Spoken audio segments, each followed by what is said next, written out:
America के department of justice यानी DOJ ने जेफरी एप्स्टीन के नए सीक्रेट दस्तावेज पब्लिक कर दिए हैं। कुख्यात जेफरी एप्स्टीन प्रकरण में रिलीज की गई 30 लाख से ज्यादा फाइलों में फिर से एक बड़े नाम को लेकर चौंकाने वाले राज खुले हैं। ये बड़ा नाम माइक्रोसॉफ्ट का मसीहा और दुनिया के सबसे अमीर व्यक्तियों में शुमार बिल गेट्स का है। लीक किए गए सीक्रेट ईमेल्स की माने तो गेट्स को एक जानलेवा गुप्त रोग यानी एसटीडी लग गया था, जिसे दुनिया से छिपाने के लिए वो तड़प रहे थे। ईमेल में उन रशियन लड़कियों का जिक्र भी है जो गेट्स के इस घिनौने सच की सबसे बड़ी गवाह थी। गेट्स से जुड़े डॉक्यूमेंट्स में खुलासा हुआ है कि उन्हें यौन संचारित रोग हो गया था।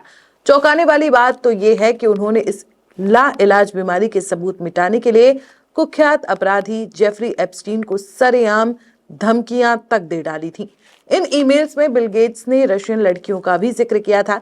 जुलाई 2013 में जेफरी एप्स्टीन ने खुद को एक लंबा ईमेल भेजा था।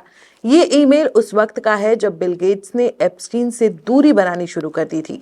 एप्स्टीन ने इस ईमेल में गुस्से और बदले की आग में वो राज उगल दिए जिन्हें बिल गेट्स शायद दुनिया से हमेशा के लिए छुपाना चाहते थे। एप्स्टीन ने लिखा था कि गेट्स ने उनसे विनती की थी कि वो उनके एसटीडी से जुड़े ईमेल डिलीट कर दें।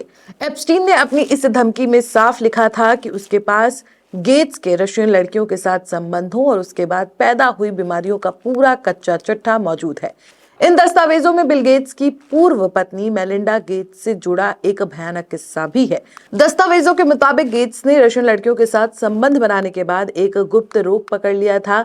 पकड़े जाने के डर से गेट्स ने कथित तौर पर एप्स्टीन से ऐसी एंटीबायोटिक दवाएं मांगी थीं जिन्हें वो चुपके से मेलिंडा को दे सके। उद्देश्य ये था कि मेलिंडा को बिना बताए उनका इलाज हो जाए और उन्हें कभी पता ही ना चले कि उनके पति ने उन्हें मौत के मुंह में ढकेल दिया था। इन फाइलों में गेट्स के पूर्व सलाहकार बोरिस निकोलिक के नाम से लिखे गए ड्राफ्ट ईमेल भी मिले हैं। निकोलिक, जो गेट्स के सबसे भरोसेमंद राइट हैंड माने जाते थे, उन्होंने अपने इस्तीफे के ड्राफ्ट में लिखा था कि उन्हें ऐसी चीजों में शामिल होने के लिए मजबूर किया गया जो न केवल अनैतिक थीं बल्कि गैर कानूनी भी थीं। उन्होंने आरोप लगाया कि उन्होंने गेट्स के लिए रशियन लड़कियों का इंतजाम करने, नशीली दवाएं पहुंचाने और यहां तक कि अवैध ट्रस्ट बनाने में मदद की थी। उन्होंने ये भी खुलासा किया कि गेट्स ब्रिज टूर्नामेंट्स के दौरान अपनी दिमागी क्षमता बढ़ाने के लिए एडेरॉल जैसे ड्रग्स का इस्तेमाल करते थे। जब 2021 में बिल और मेलिंडा का तलाक हुआ तो दुनिया हैरान थी। मेलिंडा ने सिर्फ इतना कहा था कि बिल की एप्स्टीन के साथ दोस्ती और उनके अफेयर्स ने शादी को खोखला कर दिया, लेकिन अब सामने आई इन कड़ियों से साफ है कि मेलिंडा 2019 से ही तलाक की प्लानिंग कर रही थी। जैसे ही वॉल स्ट्रीट जर्नल में बिल और एप्स्टीन की आधी रात की मुलाकातों की खबरें आईं, मेलिंडा समझ गई थी कि जिस इंसान के साथ वो सालों से रह रही हैं, उसकी सच्चाई कुछ और ही है। एप्स्टीन के साथ बिल की मुलाकातों में मिस स्वीडन जैसी खूबसूरत महिलाओं का शामिल होना और देर रात तक उनके घर पर रुकना मेलिंडा के लिए बर्दाश्त से बाहर था। बिल गेट्स ने हमेशा मीडिया के सामने यही कहा कि उनकी एप्स्टीन के साथ कोई दोस्ती नहीं थी। वो कभी उनके निजी विमान लोलिता एक्सप्रेस में नहीं बैठे और ना ही उनके किसी घर पर गए, लेकिन सच इसके उलट है। फ्लाइट मैनिफेस्ट बताते हैं कि मार्च 2013 में गेट्स ने एप्स्टीन के प्राइवेट जेट में सफर किया था। एप्स्टीन के मैनहट्टन टाउन हाउस में वो कई बार देर रात तक रुके थे। गेट्स ने खुद एक ईमेल में लिखा था कि एप्स्टीन का लाइफस्टाइल बहुत अलग और दिलचस्प है।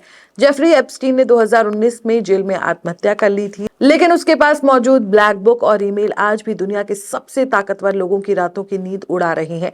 बिल गेट्स का नाम इन दस्तावेजों में बार बार आना ये बताता है कि परोपकार की आड़ में कहीं ना कहीं कुछ बहुत बड़ा और काला छिपा हुआ था।